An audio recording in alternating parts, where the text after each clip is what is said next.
ठहरो, कोई जरूरत नहीं पुलिस को मेरे दरवाजे पर बुलाने की। अगर बड़े भैया ये मैं अभी तक मरा नहीं हूं। घर की छोटी मोटी उलझने मैं खुद सुलझा सकता हूं। साहब जी ने डांटी है, अभी कहाँ भी डांटी है। अरे छोटी मालकिन के गहने चोरी हो गए और ये लोग हम पर शक कर रहे हैं। ये लोग सोच रहे हैं कि वो गहने हम कहीं भेजा है। बाकी के रुपए कहाँ है कृष्णा?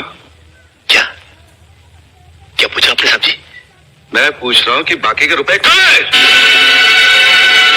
ये आप पूछ रहे हैं साहब जी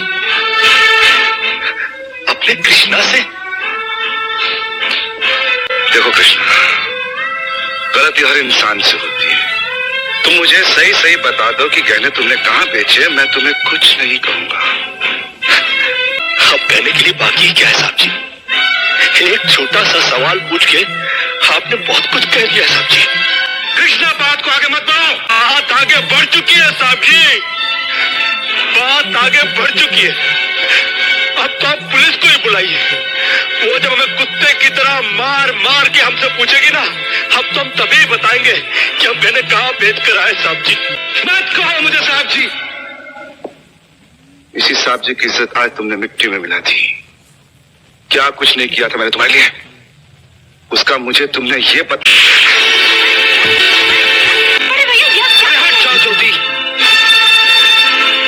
जिस दिन मेरी फैक्ट्री जलकर राख हो गई थी और मैं बर्बाद हो गया था, मुझे उतना दुख नहीं हुआ था कृष्णा जितना आज हुआ जब तुमने इस घर में चोरी की है।